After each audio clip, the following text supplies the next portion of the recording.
Assalamualaikum warahmatullahi wabarakatuh. Alhamdulillahirrabbilalamin. Wassalatu wassalamu ala asrafil anbiya wa mursalin Sayyidina Muhammadin wa ala alihi wa ashabihi ajmain amma ba'du.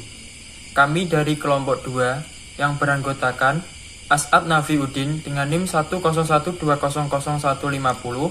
Aulia Rahmatianto dengan NIM 101200151, Azza Maulia Puspitasari dengan NIM 101200153, Dirsya Natali Merianur dengan NIM 101200155, Diana Faridatul Koirunisa dengan NIM 101200157, dan Dwi Setioko NIM 101200162. Kami akan menjelaskan materi tentang mediasi. Yang pertama, pengertian mediasi. Mediasi adalah salah satu alternatif dalam menyelesaikan sengketa. Mediasi merupakan suatu proses negosiasi untuk memecahkan masalah melalui pihak luar yang tidak memihak dan netral, yang akan bekerja dengan pihak yang bersengketa untuk membantu menemukan solusi dalam menyelesaikan sengketa tersebut secara memuaskan baik kedua belah pihak. Mediasi dapat juga diartikan sebagai upaya penyelesaian sengketa dengan melibatkan pihak ketiga yang netral, yang tidak memiliki kewenangan mengambil keputusan, yang membantu pihak-pihak yang bersengketa mencapai penyelesaian atau solusi yang diterima oleh kedua belah pihak. Tetapi sebenarnya mediasi sulit didefinisikan karena pengertian tersebut sering digunakan oleh para pemakainya dengan tujuan yang berbeda-beda, sesuai dengan kepentingan mereka masing-masing. Diharapkan dengan mediasi sebagai alternatif penyelesaian sengketa dapat dicapai tujuan utama dari mediasi tersebut, yakni membantu mencarikan jalan keluar atau alternatif penyelesaian atas sengketa yang timbul di antara para pihak yang disepakati dan dapat diterima oleh para pihak yang bersengketa. Sebagai tambahan dari tujuan utama mediasi yang perlu juga dijadikan acuan mempertimbangkan penyelesaian sengketa melalui mediasi adalah: 1. Melalui proses mediasi diharapkan dapat dicapai terjalinnya komunikasi yang lebih baik di antara para pihak yang bersengketa. Yang kedua yaitu menjadikan para pihak yang bersengketa dapat mendengar, memahami alasan, penjelasan, argumentasi yang menjadi dasar atau pertimbangan pihak yang lain. Ada beberapa sengketa yang dapat diselesaikan melalui mediasi. Antara lain, mediasi dapat dilakukan dan diterapkan sebagai cara penyelesaian sengketa di luar jalur pengadilan. Dan juga jika sengketa di antara pihak ternyata tidak hanya menyangkut sengketa perdata, tapi sekaligus juga sengketa pidana dan mungkin juga sengketa tata usaha negara, tetap merupakan cakupan dari lembaga mediasi, yakni sengketa-sengketa di bidang perdata. Tujuan pelaksanaan alternatif konflik persengketaan. Konflik sengketa pelanggaran atau pertikaian antara dua individu atau lebih. Situasi itu akan semakin merepotkan dunia hukum dan peradilan apabila semua konflik sengketa atau pertikaian itu diproses secara hukum oleh peradilan. Maka dari itu diperlukan mekanisme alternatif penyelesaian sengketa yang tidak membuat masyarakat tergantung pada dunia hukum yang terbatas kapasitasnya, namun tetap dapat menghadirkan rasa keadilan dan penyelesaian masalah.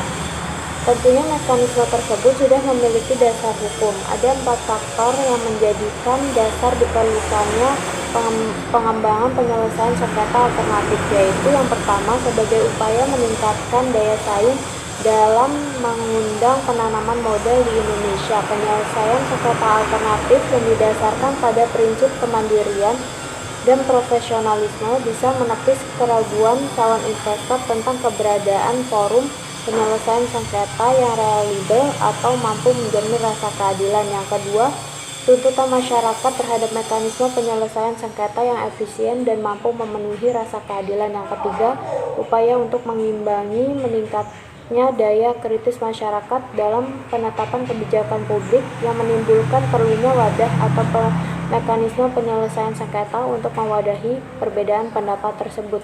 Yang keempat, sebagai langkah antisipatif membendung derasnya arus perkara yang mengalir ke pengadilan.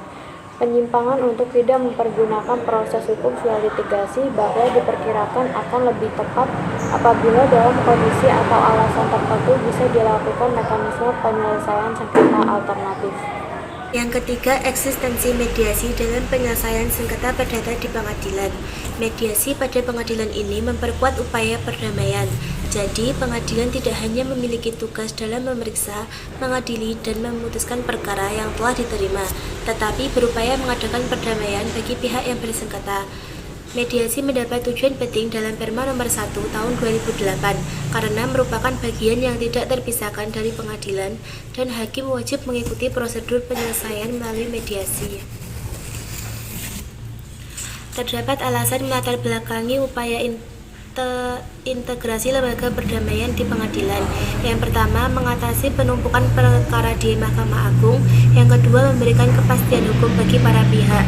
Jadi tujuan diterbitkannya Perma Mediasi adalah sekedar memberikan aturan teknis terhadap lembaga damai yang sebelumnya diatur dalam HIR dan RPG. Kekuatan mediasi di pengadilan. Keberhasilan mediasi selain dengan itikat baik dari para pihak juga memerlukan suatu kekuatan agar proses penyelesaian perkara boleh berjalan sesuai dengan apa yang diharapkan. Mediasi merupakan salah satu bentuk alternatif penyelesaian sengketa yang memiliki kekuatan sehingga mediasi menjadi salah satu pilihan yang dapat disepakati oleh mereka yang sedang bersengketa. Kekuatan adalah faktor kunci dalam berunding atau bermediasi. Keberhasilan mediasi ditentukan bukan karena belas kasihan, akan tetapi karena para pihak saling membutuhkan satu sama lain agar sengketa yang diperdebatkan boleh terselesaikan. Dalam mediasi ada beberapa jenis kekuatan, yaitu kekuatan hukum, kekuatan ekonomi atau keuangan, kekuatan politik, kekuatan sosial, dan kekuatan moral. Mediator bertindak sebagai penengah yang sifatnya netral atau tidak berpihak pada kedua belah pihak dengan tujuan mendapatkan penyelesaian yang adil dan tidak merugikan satu sama lain. Pelaksanaan mediasi dilaksanakan secara tertutup atau rahasia. Menurut pasal 19 ayat 1 Perma Nomor 1 Tahun 2008 menyebutkan bahwa jika para pihak gagal mencapai kesepakatan, pernyataan dan pengakuan para pihak dalam proses mediasi tidak dapat digunakan sebagai alat bukti dalam persidangan perkara yang bersangkutan atau perkara yang lainnya. Dilihat dari sifatnya yang konsensual atau mufakat dan kolaboratif, mediasi selalu menghasilkan penyelesaian sengketa dengan cara menang-menang bagi para pihak atau win-win solution, sehingga tidak merugikan para pihak yang berperkara. Mediasi termasuk di dalam salah satu alternatif penyelesaian sengketa yang relatif murah dan tidak memerlukan waktu yang cukup lama dengan berperkara dibandingkan perkara melalui proses litigasi. Yang terakhir yaitu kesimpulan. Yang pertama, terintegrasi mediasi dalam lembaga peradilan awalnya lewat SEMA nomor 1 tahun 2002, kemudian Mahkamah Agung menerbitkan Perma 2003 yang direvisi dengan Perma nomor 1 2008 tentang prosedur mediasi. Mediasi di pengadilan digunakan untuk mengurangi penumpukan perkara di pengadilan tingkat pertama dan memperkuat upaya perdamaian yang ada di dalam ketentuan pasal 130 HR dan pasal 154 RBG. Selanjutnya yang kedua yaitu dalam proses mediasi selain itikat baik yang wajib dijunjung tinggi para pihak, diperlukan juga suatu kekuatan dalam proses mediasi guna menyelesaikan perkara di pengadilan. Mediasi tidak diatur dalam suatu perundang-undangan sehingga tidak terperangkap dalam hal-hal formal seperti proses litigasi.